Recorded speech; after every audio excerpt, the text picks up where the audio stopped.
hasta aquí, más o menos el 10% de los venezolanos que han salido han terminado en nuestro país. Se estima que son más de 700.000, cerca de 800.000 de un universo de 8 millones que ha salido. Le comentábamos también, el Centro Carter, que fue observador en el proceso electoral, concluyó que las elecciones del fin de semana no fueron democráticas. Muchos temas puestos sobre la mesa. Estamos junto al ex canciller Mariano Fernández, miembro del directorio de Foro de Política Exterior también, para hablar de todas las repercusiones que hay sobre esto. Mariano, primero que nada, buenas tardes y bienvenido.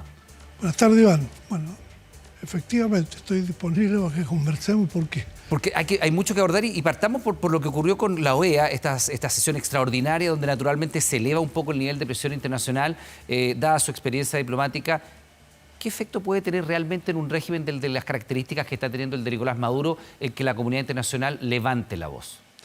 Mire, yo tengo la impresión de que es muy importante que la comunidad internacional y la comunidad nacional, los distintos países, mantenga una voz clara sobre este tema.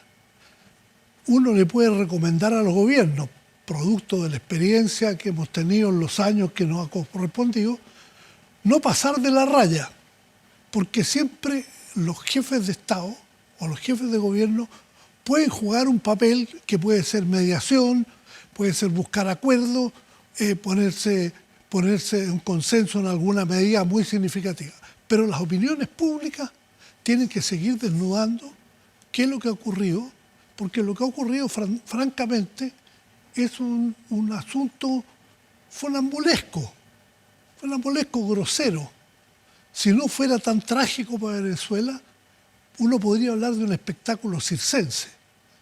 El presidente de la República, vestido en la bandera del país, con la falta de respeto más brutal al símbolo nacional, con el presidente del Consejo Electoral, que hace una presentación sin ninguna información medianamente razonable, incluso con la vulgaridad de hablar del ganador, del segundo y hablar de los otros. ¿Qué respeto? ¿Se imagina alguien que aquí en el CERVEL, nuestro presidente, nuestro director del CERVEL, pudiera presentar una elección de esta manera? Imposible. Entonces, la opinión pública internacional y nacional tiene que seguir desnudando y entregando antecedentes sobre estos temas. A mí me ha llamado un ex gobernador, que no voy a dar los detalles, pero amigo antiguo, y me dice que ellos han visto estas actas, han visto las actas y saben que las actas son las auténticas y que González más que duplicó a Maduro en todos los lugares. Mariano, le hago una pregunta. ¿Cuándo la clase política chilena descubrió que el gobierno de Nicolás Maduro no era una socialdemocracia nórdica, sino que más bien una dictadura de tomo y lomo? Porque aquí ha habido cambios de opiniones bastante importantes de quienes hoy día son incluso autoridad de gobierno, que en el pasado celebraban el triunfo del chavismo y se reían mucho o desacreditaban a la oposición de ese país. Y sin embargo hoy día, dentro del propio oficialismo, uno de los partidos más importantes, sigue avalando lo que ocurre en Venezuela. Hemos visto ásperas disputas dentro del propio Congreso Nacional a propósito de si eso no es una dictadura. ¿En qué momento la izquierda de nuestro país se dio cuenta de que esto es una dictadura y no es una socialdemocracia europea, como parecía ser que algunos creían? Esta es una pregunta que puede ser muy académica. Yo le puedo señalar los siguientes elementos. En lo personal, yo creo que esta dictadura, que algunos definieron como dictadura madurista, existe ya desde hace varios años. El populismo lo instaló Chávez y lo instaló con respaldo porque la crisis que había producido la socialdemocracia y la democracia cristiana en Venezuela los partidos que permitieron el ascenso de un régimen populista como este, como el de Chávez, como ha sido en otros lugares también. Y de ahí comenzó una deriva lentamente autoritaria que terminó en la dictadura, donde Maduro se instaló en el poder y faltó a todas las reglas. Ahora, lo que sucede en la opinión pública chilena es bien particular. La declaración del Partido Comunista Venezolano reclamando lo antidemocrático y lo violatorio de los derechos que es lo que ha ocurrido en Venezuela tiene poco que ver con lo que opina el Partido Comunista Chileno. Entonces, estamos en una sociedad donde estas cosas se manejan de manera extraordinariamente rara. El Partido Comunista Chileno, francamente, está con una mirada al pasado como si el pasado fuera el presente Ahora, y el futuro. Sí, Mariano, volviendo al tema de cuánta mella o cuánto efecto puede tener la crítica internacional, la solidaridad de los otros países con lo que ocurre en Venezuela, o incluso las posiciones más duras como la que ha expresado el presidente Boric, hablando de que no se va a reconocer un triunfo mientras no sean resultados comprobables, que es una frase bien certera. O sea, dice, compruebe que usted ganó y se le reconoce, en caso contrario no se le reconoce. Teniendo en cuenta que el régimen lleva 25 años, que el mismo Maduro lleva 11 y la aspiración es llegar hasta el año 2030, y si uno mira en el continente hay otros tantos países que han sobrevivido los gobiernos pese a la crítica internacional, pese a la observación de organismos internacionales. Podríamos citar Nicaragua, podríamos hablar de Cuba, podríamos hablar de otros países en otros continentes donde da la impresión, Israel mismo, que muchas veces ha sido sancionado por Naciones Unidas, tanto por los asentamientos, por los bombardeos, etcétera, y da la impresión de que la opinión de la comunidad internacional o incluso los organismos multilaterales tienen poco impacto cuando se trata de un gobierno de estas características. A ver, yo haría una distinción. Comparto con usted de que en este momento el multilateralismo está sufriendo una debilidad frente a la emergencia de autoritarismo en muchas partes. El caso de Israel, el caso de Rusia en Ucrania, las actividades de Kim Jong-un en Corea del Norte, etc. Y aquí en Latinoamérica la situación venezolana. Ahora, esto colocado al nivel más global de Rusia, Ucrania o lo de Israel, pone en entredicho hasta el Consejo de Seguridad de Naciones Unidas. En el caso venezolano, yo tengo la impresión de que esto no va a durar mucho tiempo. ¿Y en qué sustenta esa impresión? Porque los protagonistas, estos 5 protagonistas que los estamos viendo en televisión, como el presidente Maduro, que pide recursos de amparo para protegerse frente a la violencia desatada por el Mundo González y María Corina Machado, es divertido, pero es grave. La comunicación que hizo el presidente del Consejo Electoral es divertida, pero es muy grave. Los comportamientos del fiscal nacional, que ya lo hemos tenido, lo conocemos aquí en Chile. Viejo conocido chileno. Y el señor Diosdado Cabello, que amenaza sin límite a cualquier... Yo creo que eso, hasta la gente más cercana a Maduro, yo creo que internamente esto se está resquebrajando. No me imagino que vaya a haber una disciplina que le permita a Maduro subsistir de esta manera en el futuro. Mariano, en fin. Es muy difícil saberlo, pero aquí quisiera apelar a su experiencia, y hay cosas que evidentemente ocurren y que no son comunicadas públicamente, pero no existe un régimen que sea tan férreo y que no tenga fisura alguna. Incluso en Chile nosotros podríamos recordar, y se ha recordado a propósito de lo que ocurre en Venezuela, la actuación de General Matei, que en su minuto llega precisamente al edificio de Diego Portales a decir: vengo a sacar la espoleta de esta bomba, porque efectivamente es el que inclina la balanza a que el régimen reconociera el resultado del plebiscito. Cuando se producen situaciones como esta, donde hay un gobierno autoritario que se niega a reconocer aparentemente los resultados de una elección donde la oposición triunfa, la oposición exhibió las papeletas, ¿no? Hay negociaciones con parte del chavismo, hay negociaciones con parte del ejército, se está tratando de buscar, de sondear, es parte de lo que la política, la diplomacia internacional hace, de ver dónde puede haber una fisura del régimen para efectivamente inclinar la balanza, o esas cosas no. No existe. Eso yo no. ¿A qué nivel se hace eso? No estoy en condiciones de dar detalles porque no los conozco, pero no me cabe la menor duda de que hay conversaciones con el personal civil, con el personal militar, con el personal de la policía, de gobiernos de la zona. ¿A qué nivel se dan esas conversaciones cuando se dan? No, a explicarle que no se sostiene un país donde sus autoridades fundamentales, o sea, el presidente, el Consejo Electoral y los ministros, le mienten a los 20 millones de ciudadanos o a los 16 millones de ciudadanos que votaron, y le mienten a la opinión pública internacional y nacional desembosadamente, porque hasta el momento no han sido capaces de presentar un solo papel. En cambio, la oposición, acusada de violenta y todo, lo ha hecho de manera muy elegante, muy precisa. Ha colocado en página web, y yo tengo el testimonio de gente que me ha llamado, que me dice: mira, esto yo lo he visto. están así los... Entonces, yo tengo la impresión de que en algún momento esto se va a resquebrajar.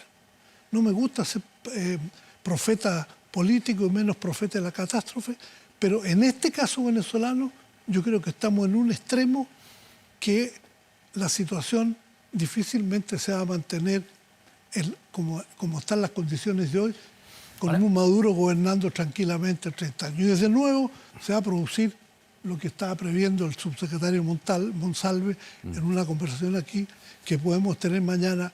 Se desata la persecución y se desata una nueva ola de inmigración. Claro, una diáspora que termina afectando a todo el continente. Ahora, subsecretario, cuando hablamos de un gobierno como este, que lleva por continuidad 25 años en el ejercicio del poder, acá no se trata de eventualmente perder una elección, entregar el gobierno y después volver a la carga. Uno entiende que detrás del gobierno de Maduro hay violaciones de algunos derechos fundamentales, hay acusaciones de carácter económico, hay vinculaciones desde Estados Unidos sostienen que es una narcodictadura, es parte de lo que se ha señalado, ¿no? Entonces uno entiende que no son personas que estén perdiendo el poder, son personas que eventualmente después pueden arriesgar recursos jurídicos, persecución internacional, cárcel. Normalmente, y nosotros también tenemos experiencia al respecto, las transiciones son pactadas. Usted no ve dictadores entregando el poder y luego yendo a la cárcel.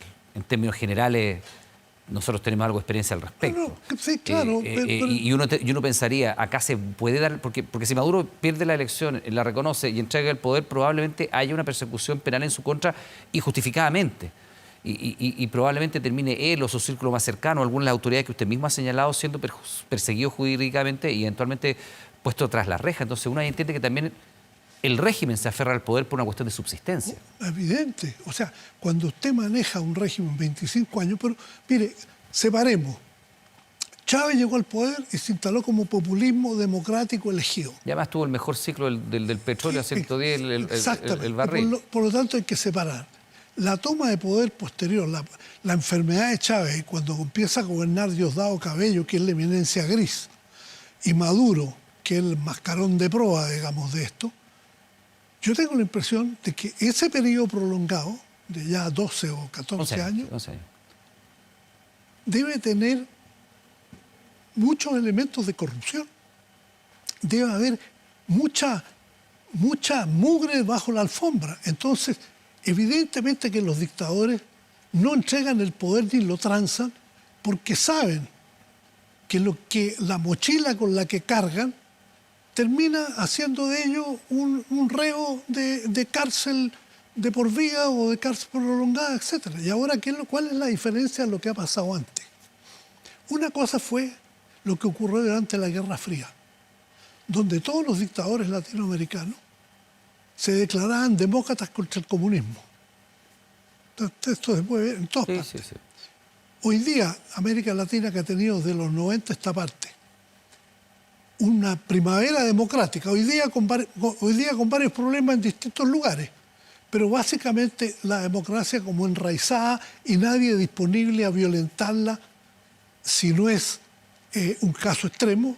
En este caso estamos en el extremo de los extremos, porque yo he estado siguiendo en detalle y a mí me sorprende el desparpajo, la falta de prudencia mínima. Ese discurso de Maduro o las cosas que ha dicho el fiscal o esto, yo me imagino que mañana cambia por cualquier razón lo que está ocurriendo hoy día. No van a tener cara para presentarse a decir que dijeron eso. Que el señor Maduro diga que hay que perseguir al criminal de González y a la criminal de Corina Machado porque están organizando una violencia y se han preparado en otros países. Yo creo que sentado en un lugar como este, más sereno, Maduro no reconocería que lo dijo.